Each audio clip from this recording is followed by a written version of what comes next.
I've taken improving my life and improving my productivity and my effectivity to do work super seriously for about a year and 2 months now. And in this video, I'm going to be breaking down what I wish I knew when I started to make the progress I've made to the point where I'm now helping others improve their productivity every single day. And I hope you find this valuable. But the first thing I wish I learned when I started was that if you don't plan, you fail. And I say this in so many videos, but planning was the one thing that changed my life forever. If any productivity tool or strategy or technique or method worked the best, it was simply planning my days, because I understood that without direction, no wind is favourable.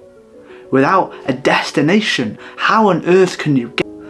And the other reason why this is so beautiful and why it's such an amazing tactic is because now I have tangible evidence that I am who I say I am. Productivity is about mindset. This is the kind of second thing I want to talk about. The people who believe they're procrastinators, believe they're unproductive, believe they're undisciplined to do the work they set themselves, actualize that in reality. Because what you believe is what you do. Be, do, have.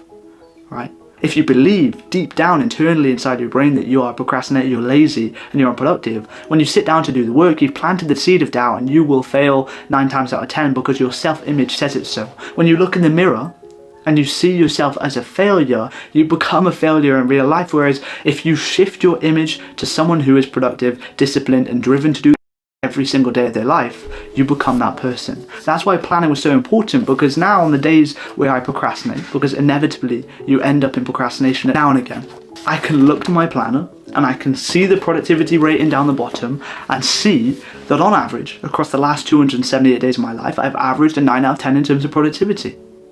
And that reinforces the self-image that I've chosen to believe that I am productive. And now I have tangible proof, an undeniable stack of evidence that says I am productive.